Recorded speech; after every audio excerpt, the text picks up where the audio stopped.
दोस्तों, राजस्थान शिक्षा विभाग के द्वारा 20 नवंबर 2021 को सत्र 2021-22 के लिए कक्षा 1 से लेकर कक्षा 12वीं तक की अर्धवार्षिक परीक्षाओं को लेकर नई गाइडलाइन है वो जारी की गई है। इस वीडियो में मैं आपको शिक्षा विभाग के द्वारा अर्धवार्षिक परीक्षा को लेकर जो नए दिशा निर्देश जारी किए गए उसके बारे में मैं आपको डिटेल से जानकारी है वो बताने वाला हूं। यानी परीक्षा है वो कब तक होगी, प्रश्न पत्र कैसा रहेगा, कितना सिलेबस रहेगा, क्या पैटर्न रहेगा, किस तरह से वेटेज रहेगा, वगैरह वगैरह पूरी जानकारी बताऊंगा। मेरे साथ है वो आप बने रहे। नमस्कार साथियों, मैं हूं आपका अपना साथी राजगुरु जी और आप देख रहे हैं राज स्कूल हेल्प यूट्यूब चैनल। तो चलिए वीडियो को शुरू करते हैं। दोस्तों, पहली बात तो यह है कि काफी दिनों से हमारे स्कूल साथी, अभिभावक और बालक हैं एक बात को लेकर चिंतित थे कि आखिरकार इस बार अर्धवार्षिक परीक्षा होगी या नहीं होगी। तो यहाँ पे एक बात का तो फैसला यहाँ पे फाइनल हो चुका है कि जो अर्धवार्षिक परीक्षाएं वो 100% होंगी, क्योंकि इसके लिए राजस्थान शिक्षा विभाग या निदेशालय बीकानेर के द्वारा 20 नवंबर 2021 को नई गाइडलाइन वो जारी कर दी। हालांकि इसके बारे में मैंने भी आपको 20 नवंबर को तकरीबन शाम को वो अपने ट्विटर के माध्यम से आपको जानकारी है वो दे दी। ये बात आपको मैं इसलिए बता रहा हूं कि मैं ट्विटर के माध्यम से भी आपको नई नई जानकारी वो देता रहता हूं। यदि आपने अभी तक मुझे ट्विटर पे फॉलो नहीं किया तो जाके फॉलो कर लीजिएगा, लिंक आपको वीडियो की डिस्क्रिप्शन में वो मिल जाएगा। चलिए अर्धवार्षिक परीक्षा के दिशा निर्देश की बात करते हैं। दोस्तों, यहाँ पे पहली बात तो यह है कि जो अर्धवार्षिक परीक्षा है सत्र 2021-22 की, ये सभी कक्षाओं के लिए आयोजित नहीं होगी। जी हाँ दोस्तों, इसको आप समझिए किस तरह से। पहली बात तो यह है कि जो सेकेंडरी कक्षाएं यानी कक्षा 9 से लेकर कक्षा 12 तक की जो अर्धवार्षिक परीक्षाएं हैं वो 13 दिसंबर से लेकर 24 दिसंबर के बीच में आयोजित होने वाली है। और ये जो परीक्षाएं हैं सेकेंडरी लेवल की वो जिला समान परीक्षा योजना के तहत वो होने वाली, जो कि हर साल होती है। यहाँ पे हर जिले के अंदर जो पेपर है वो अलग अलग बनाया जाता है और उसी आधार पर है ये परीक्षाएं आयोजित होती है। लेकिन यहाँ पे एक बात तय है कि अपने संपूर्ण राजस्थान में ये जो अर्धवार्षिक परीक्षाएं हैं वो 13 दिसंबर से लेकर 24 दिसंबर के बीच में आयोजित होने वाली है। परीक्षा का पेपर है जिला समान परीक्षा योजना के तहत बनाया जाएगा। यहां पर दूसरी बात यह है कि कक्षा 6 से लेकर कक्षा 8 तक की जो परीक्षाएं वो विद्यालय स्तर पर है वो आयोजित करवाए जाएंगे। यानी इसका जो प्रश्न पत्र है वो विद्यालय स्तर पर ही तैयार किया जाएगा। स्कूल साथी हैं उनके हाथ में ही चाबी है, वो अपने हिसाब से अपना पेपर पैटर्न है वो बना सकते हैं। इसके अलावा कक्षा 1 से लेकर कक्षा 5 तक की अर्धवार्षिक परीक्षाओं का आयोजन है वो नहीं होगा।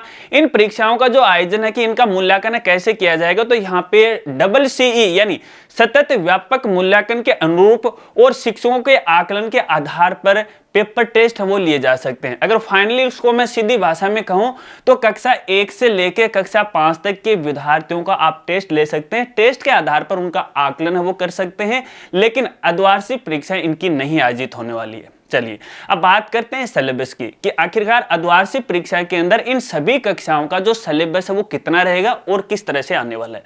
तो यहाँ पे देखिए जो विभाग के द्वारा जो सिलेबस में कटौती की गई है उसके बाद यहाँ पे अर्धवार्षिक परीक्षा के अंदर सभी कक्षाओं की बात कर रहा हूं मैं, यहाँ पे 60% जो सिलेबस है वो अर्धवार्षिक परीक्षा में आने वाला है।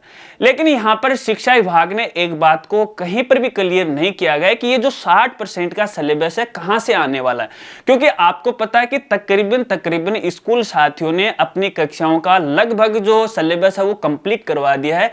क्योंकि आपको पता है कि अर्धवार्षिक परीक्षा में जो सेकेंडरी लेवल की कक्षाएं होती हैं उनमें संपूर्ण जो सिलेबस है वो आता है, लेकिन यहाँ पर इस बार 60% सिलेबस है वो आने वाला है। लेकिन इस बात को क्लियर नहीं कहा गया है कि 1 से लेकर 10 तक के जो पार्ट हैं या लेसन है वो आने वाले हैं या फिर 5 से लेके आगे के पार्ट वो आने वाले हैं। इस बात को लेके विभाग ने क्लियर नहीं किया गया है। तो यहाँ पे एक आपको छोटी जानकारी देना चाहूंगा कि इस बात का आप कहां से क्लियर कर सकते हैं कि आखिरकार सिलेबस है वो कहां से और कितना आने वाला है। तो आपको पता है कि जो सेकेंडरी लेवल है कक्षा 9 से लेके कक्षा 12 तक वो जिला समान परीक्षा योजना के तहत वो परीक्षाएं आयोजित होने वाली है। तो आप संबंधित अपने जिला समान परीक्षा योजना का जहां पे केंद्र है उनसे आप संपर्क कीजिएगा, क्योंकि उनके द्वारा इस परीक्षा को लेकर सिलेबस है वो जारी किया जाता है। तो आप उनसे संपर्क कर लीजिएगा और सिलेबस है वो उसका पता वो लगा लीजिएगा। अगर यहाँ पे कक्षा 6 से लेकर 8 तक की बात करें तो भैया देखिए इसकी चाबी तो आपके हाथ में, अब आप कैसे भी कहीं से भी वो उठा सकते हो, जो प्रश्न है कहीं से भी आप बना सकते हो। तो इसका तो कोई मतलब नहीं, यहाँ पे दिक्कत नहीं आएगी। दिक्कत आएगी 9 से लेकर 12 तक, तो जिला समान परीक्षा योजना के तहत आप इससे संपर्क है वो कर सकते हैं। चलिए अब बात करते हैं परीक्षा पैटर्न की, कि परीक्षा का जो पैटर्न है वो किस तरह से रहेगा सभी कक्षाओं के लिए। तो यहाँ पे देखिए 60% सिलेबस की बात है वो विभाग के द्वारा कही गई है, लेकिन इसके साथ साथ आओ घर से सीखे 2.0, इसके अलावा स्माइल 3.0, ऑनलाइन क्विज आ रही है, व्हाट्सएप के जरिए आपने जो भी बच्चों को पढ़ाई करवाई है उसको लेके यहाँ पे जो एग्जाम के अंदर है प्रश्न पत्र है वो तैयार किए जाएंगे। चलिए इसके लिए यहाँ पे एक जो पैटर्न विभाग के द्वारा जारी किया गया है वो मैं आपको बता देता हूँ, और इसके लिए मुझे तो यार मोबाइल की सहायता वो लेनी पड़ेगी, क्योंकि विभाग के द्वारा जो गाइडलाइन जारी की गई उसमें थोड़ा सा लंबा सा प्रोसेस है। इस प्रोसेस को आप ध्यान से समझिए। जो अर्धवार्षिक परीक्षा का जो पैटर्न रहेगा वो किस तरह से रहेगा, अलग अलग कक्षाओं का मैं यहाँ पे बताने वाला हूँ। तो यहाँ पे कक्षा 1 से लेके 2 तक की यहाँ पे बात करें तो यह देखिए यहाँ पर 50% पहचान आधारित प्रश्न होंगे, या होंगे विषय अनुसार पहचान आधारित प्रश्न, यानी जो सिलेबस है उसमें केवल पहचान कराई जाएगी, शब्दों की है, वर्ड की है, इस तरह से, ठीक है। और ये जो पेपर है वो पेन पेपर टेस्ट हेतु होगा, यानी पेपर के अंदर ही बच्चों से है वो काम करवाना पड़ेगा। इसके अलावा 20% कक्षा 1 से 2 की बात कर रहा हूं, 20% आंतरिक मूल्यांकन आधारित कार्य पुस्तिका पूर्णता plus worksheet portfolio plus quiz आधारित, यानी आपने जो भी क्विज की है, जो वर्कबुक आपने भरवाई है उसका आपको 20% है उसके अंदर है वो आने वाला है। और इस तरह से कक्षा 1 से लेके 2 तक ये जो अंकों का आयोजन होगा यहाँ पर टोटल 60 का होगा, जिसके अंदर यहाँ पे जो 50% सिलेबस की मैंने यहाँ पे बात की थी विषय अनुसार पहचान की, तो उसके अंदर 30% का मामला होगा या 30 अंकों का होगा, ठीक है। और उसके बाद 20% जो आंतरिक मूल्यांकन आधारित है वहां पर 12 होगा, और इसके अलावा 30% मौखिक परीक्षा आधारित होगा। इस तरह से कुल मिला के ये 60% हो गया। थोड़ा सा पेचीदा आपको जरूर लगेगा, लेकिन आप थोड़ा समझने की इसे कोशिश कीजिएगा। और इसी तरह से कक्षा 3 से लेके कक्षा 5 तक का जो पैटर्न रहेगा वो किस तरह से रहेगा, यहां पर 50% भाग है सिलेबस का, उसमें वस्तुनिष्ठ प्रश्न होंगे जिसमें 1 अंक का प्रति प्रश्न होगा, ठीक है। और रिक्त स्थान होंगे, सही या गलत होंगे, बहुवैकल्पिक प्रश्न होंगे जो पेन पेपर टेस्ट आधारित होगा, यानी पेपर पे ही करवाना पड़ेगा, ठीक है। और इसके अलावा 20% आंतरिक मूल्यांकन आधारित कार्य पुस्तिका पूर्णता, वर्कशीट पोर्टफोलियो और क्विज आधारित रहेगा।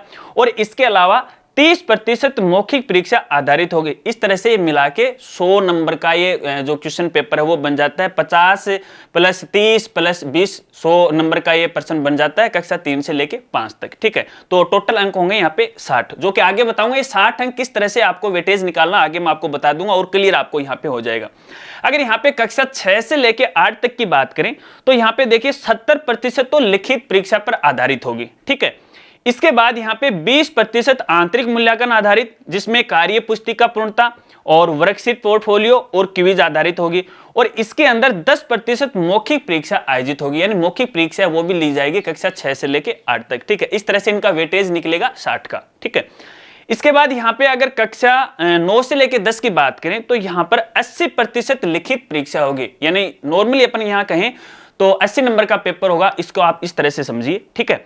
और इसके अलावा 20% है वो आंतरिक मूल्यांकन आधारित वर्कशीट पोर्टफोलियो प्लस क्विज आधारित होगी, ठीक है। ये है 9-10 का। अब बात करते हैं यहाँ पे 11 और 12 के लिए। तो 11 और 12 के लिए यहाँ पे जो गैर प्रायोगिक के विषय हैं, जो नॉन प्रैक्टिकल सब्जेक्ट हैं, तो उनके 80% लिखित परीक्षा आयोजित होगी, जो कि हर साल होती है, ठीक है। इसके अलावा 20% आंतरिक मूल्यांकन आधारित, जिसमें वर्कशीट है और प्लस यहाँ पे जो क्विज आधारित है उसको शामिल हुआ किया गया। मौखिक है यहाँ पे 9 से लेके 12 तक कक्षाओं की मौखिक है वो आयोजित नहीं होने वाली। मौखिक तो 1 से लेके 8 तक की आयोजित होने वाली। चलिए अब जिनके प्रायोगिक विषय हैं यानी प्रैक्टिकल सब्जेक्ट हैं उसमें क्या क्या होने वाला है, तो देखिए यहाँ समझिए। ये था जैसे जीव विज्ञान है, भौतिक विज्ञान है, रसायन विज्ञान है, भूगोल आदि है, तो इनका वेटेज किस तरह से यहाँ पे रहने वाला है। देखिए यहाँ पे 80% सैद्धांतिक, ठीक है। इसके अलावा प्रायोगिक परीक्षा आधारित होगी। 20% आंतरिक मूल्यांकन वर्कशीट पोर्टफोलियो प्लस क्विज आधारित होगी। इसके अलावा जो भी अन्य प्रायोगिक सब्जेक्ट हैं या विषय हैं, जिसमें संगीत है, चित्रकला है, जिसके अंदर 80% सैद्धांतिक प्लस प्रायोगिक परीक्षा आधारित होगी। इसके अलावा 20% है वो आंतरिक मूल्यांकन आधारित वर्कशीट पोर्टफोलियो और क्विज आधारित होगी। यहां पर मैं प्रैक्टिकल सब्जेक्ट के लिए आपको समझाना चाहूंगा। देखिए यहां पे एक चीज की गई है, 80% सैद्धांतिक प्लस प्रायोगिक परीक्षा आधारित। तो इसका मतलब ये है कि जो लिखित परीक्षा होगी और जो प्रैक्टिकल होंगे वो 80 नंबर के अंदर ही शामिल होंगे। इस बात को आप क्लियर है वो कर लीजिएगा। चलिए अब दोस्तों यहाँ पे परीक्षा प्रश्न पत्र है उसके पैटर्न की अपन बात कर लेते हैं, वो किस तरह से रहेगा। यहाँ पे कक्षा 1 से 2 की बात करें तो 100% जो क्वेश्चन होंगे वो पहचान आधारित होंगे, छोटे क्वेश्चन होंगे, एमसीक्यू क्वेश्चन आते हैं ना मॉक टेस्ट वाली इसी तरह से, ठीक है। और विषय अनुसार पहचान आधारित प्रश्न होंगे, पेन पेपर टेस्ट हेतु होगा, इन्हें पेपर में आपको करवाना पड़ेगा। अगर 3 से 5 की बात करें तो कक्षा 3 से 5 में 100% वस्तुनिष्ठ जो प्रश्न है वो होंगे, यहाँ पे 1 अंक है वो प्रति प्रश्न होगा, ठीक है। और रिक्त स्थान है, सही गलत है, छोटे प्रश्न है, पेन पेपर टेस्ट आधारित होगा। इसके अलावा कक्षा 6 से लेके कक्षा 8 तक की बात करें अर्धवार्षिक परीक्षा के लिए तो यहाँ पे देखिए 50% है वो वस्तुनिष्ठ प्रश्न होंगे, जिसमें प्रत्येक जो प्रश्न है वो 1 नंबर का होगा, जिसमें रिक्त स्थान होंगे, सही गलत होंगे, ठीक है। इस तरह से छोटे क्वेश्चन होंगे। इसके अलावा अति लघुतरात्मक प्रश्न होंगे और 30% है वो लघुतरात्मक क्वेश्चन होंगे। इसके अलावा 20% हैं वो दीर्घ उत्तरात्मक यानी जो बड़े वाले क्वेश्चन है वो शामिल होंगे। इसके अलावा कक्षा 9 से लेकर कक्षा 12 तक की बात करें तो इसके अंदर 40% जो क्वेश्चन है वो वस्तुनिष्ठ होंगे यानी छोटे छोटे क्वेश्चन होंगे, जिसमें प्रत्येक जो क्वेश्चन है वो 1 अंक का होगा, जिसमें सही गलत है, रिक्त स्थान है, इनकी पूर्ति आपको करवानी है। अति लघुतरात्मक क्वेश्चन भी इसके अंदर शामिल किए गए। इसके अलावा 30% लघुतरात्मक जो क्वेश्चन है वो इसके अंदर शामिल किए गए। इसके अलावा 30% जो बड़े वाले निम्नात्मक या दीर्घ उत्तरात्मक जो क्वेश्चन है उसमें शामिल किए गए। तो इस तरह से देखिए यहाँ पे 40 + 30 + 30 का ये मामला है वो रह जाता है। तो ये तो रहेगा परीक्षा प्रश्न पत्र का पैटर्न। आगे आपको बताऊंगा ये पीडीएफ फाइल आप कहां से डाउनलोड कर सकते हैं, लेकिन इसे आप समझ लीजिएगा। अब देखिए दोस्तों, यहाँ पे मान लीजिए सभी स्टूडेंट की परीक्षा है वो आयोजित होगी। तकरीबन ये जो परीक्षा है अर्धवार्षिक तक का ये मामला रह जाता है वो 100 नंबर तक का रह जाता है, ठीक है। लेकिन ये 100 नंबर है आपको बच्चे को नहीं देने पड़ेंगे। इसके आधार पर आपको यहाँ पे इनका वेटेज निकालना पड़ेगा और वेटेज के आधार पर इनका फाइनल रिजल्ट है वो आपको तैयार करना पड़ेगा। वो कैसे रहेगा मैं आपको यहाँ पे बता देता हूँ। देखिए, तो वेटेज है यहाँ पे सबसे पहले बात करते हैं नॉन बोर्ड कक्षाएं, जिनके बोर्ड नहीं है उनकी मैं यहाँ पे बात कर रहा हूं। पहले प्रथम परीक्षा जो कि मैंने आपको पहले भी बताया था, प्रथम परीक्षा जो कुल अंक हैं उनका 10% वेटेज निकाला जाएगा, यानी 20 अंक है वो दिए जाएंगे, ठीक है। क्योंकि आपको पता है कि जो टेस्ट थे वो मैक्सिमम 20 नंबर के थे तो उनका 10% है वो निकाला गया था, ठीक है। इसी तरह से जो द्वितीय परीक्षा है, जो सेकंड यूनिट टेस्ट है, उसका भी 10% निकाला जाएगा। इसके अलावा अर्धवार्षिक परीक्षा का यहाँ पे 30% है वो निकाला जाएगा, ठीक है। जो वेटेज रहेगा वो 60 अंक का रहेगा और 30% निकाला जाएगा। इसके अलावा वार्षिक परीक्षा का 50% है वो निकाला जाएगा। आपको पता है कि जो वार्षिक परीक्षा है वो 100 नंबर की होने वाली है और उसका 50% वेटेज ही आपको निकालना पड़ेगा। उसके आधार पर बच्चे का जो फाइनल रिजल्ट है वो आपको यहाँ पे तैयार करना पड़ेगा। इसके अलावा यहाँ पे जो बोर्ड कक्षाएं हैं, जैसे कक्षा 10वीं है और कक्षा 12वीं है, इनका वेटेज थोड़ा सा अलग है। किस तरह से? फर्स्ट और सेकंड जो यूनिट टेस्ट है उनका जो वेटेज निकलेगा वो 20% निकलेगा। आपको पता है कि फर्स्ट और सेकंड जो टेस्ट है वो 20 नंबर के हुए थे तो उनका 20% निकालना पड़ेगा। इसके अलावा यहाँ पे जो अर्धवार्षिक परीक्षा है उसका जो वेटेज होगा वो 60% का होगा। 60 अंक है वो मैक्सिमम है उसमें दिए जा सकते हैं। तो इस तरह से वेटेज निकालना पड़ेगा। अगर दोस्तों अपन यहाँ पे बात करें, देखिए जो बोर्ड वाली जो क्लासें हैं तो उनका देखिए अर्धवार्षिक परीक्षा तक का जो मामला रह जाता है वो 100 नंबर का रह जाता है, ठीक है। जिसमें अर्धवार्षिक परीक्षा रहती है 60 नंबर की और 20-20 नंबर के रहते हैं दोनों टेस्ट, ठीक है। 100 नंबर का रह जाता है। अब इसके बाद उनकी जो वार्षिक परीक्षा वो तो आपको पता है कि बोर्ड वालों का तो दूसरा नियम है, लेकिन यहाँ पे नॉन बोर्ड की कक्षाओं की बात करें तो फिलहाल तक यहाँ पे जो अर्धवार्षिक परीक्षा तक का टोटल जो मार्किंग रहने वाली है वो 100 नंबर की रहेगी, जिसमें 2 टेस्ट शामिल है, एक अर्धवार्षिक परीक्षा शामिल है। उसके बाद यहाँ पे 100 नंबर की वार्षिक परीक्षा भी है वो भी होने वाली है। तो इस तरह से आपको ये वेटेज है वो निकालना पड़ेगा। तो दोस्तों कहने का मतलब ये है कि फाइनली यहाँ पे सीधा जो विद्यार्थियों का जो अपनी टेस्ट अपन लेने वाले हैं या जो अर्धवार्षिक परीक्षा जो लेने वाले हैं उनके टोटल नंबर हैं आपको है उनके फाइनल रिजल्ट के लिए नहीं तैयार करना, उनका वेटेज निकालना है। कहीं पर 10% है, कहीं पर 20% है, ये वेटेज है वो आपको निकालना है और इसी आधार पर उनका फाइनल रिजल्ट है वो आपको तैयार करना है। तो दोस्तों यहाँ पे देखिए फाइनली तो मैं ये कहना चाहूंगा, यहाँ पे विभाग के द्वारा जो अर्धवार्षिक परीक्षा को लेके जो नया दिशा निर्देश जारी किए गए उसी के आधार पर है वो अपने विद्यार्थियों की परीक्षा वो आपको आयोजित करवानी है। लेकिन अगर यहाँ पर अपन सेकेंडरी कक्षाओं की बात करें, कक्षा 9 से लेकर कक्षा 12 तक की, तो वहाँ की कोई ज्यादा बड़ी समस्या नहीं है, क्योंकि जो पेपर है वो जिला समान परीक्षा योजना के तहत वो आने वाला है और शायद आपसे जिला समान परीक्षा योजना के तहत आपके विद्यार्थियों की सूचना है, शायद मांग ली होगी, तकरीबन जिलों में है वो मांग ली गई है। अगर आपके नहीं मांगी है तो थोड़े दिन बाद में वो मांग ली जाएगी। थोड़े दिन तो क्या अभी मांग लेगी, क्योंकि अभी 13 दिसंबर से तो परीक्षाएं वो आयोजित होने वाली है।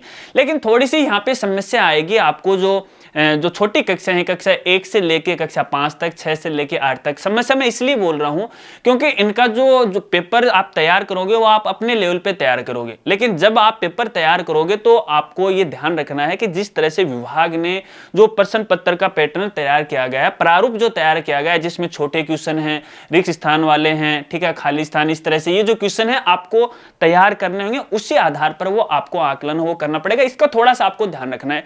अब बात करते हैं कि विभाग के द्वारा ये दिशा निर्देश जारी किए गए हैं, वो आप कहां से डाउनलोड कर सकते हैं। तो आपको पता है यार, हमारी वेबसाइट है, वेबसाइट पे विजिट कीजिएगा, एजुकेशन ऑर्डर में जाएगा, प्राइवेट सेक्शन में जाएगा, होम पेज में जाएगा, हर जगह आपको ये नए दिशा निर्देश मिल जाएगा। डाउनलोड कर लीजिएगा, समझ लीजिएगा। अगर मेरे द्वारा बताई गई बात आपको नहीं समझ में आई है तो आप वो PDF फाइल लेके अच्छी तरह से समझ लीजिएगा।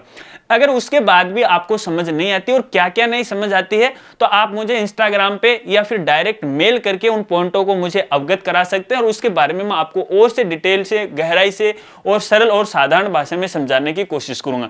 बस दोस्तों, यही जानकारी मैं आपको देना चाह रहा था। बताना आज की वीडियो जानकारी आपको कैसी लगी। अगर वीडियो जानकारी आपको अच्छी लगी तो यार वीडियो को लाइक कर देना, और इस वीडियो को भी यार अपने दोस्तों में शेयर कर देना। और हमारे चैनल पर पहली बार आए हैं और केवल वीडियो देख के अपना काम चला रहे हैं और चैनल को सब्सक्राइब नहीं किया तो कर लेना। बेल आइकन है उसे भी दबा देना, ऑल नोटिफिकेशन है उसे भी ऑन कर लेना, ताकि इसी प्रकार की नई नई वीडियो की जानकारी वो आपको मिलती रहे। तो मिलते हैं फ्रेंड्स अगली एक नई वीडियो के साथ, तब तक के लिए जय हिंद, जय भारत।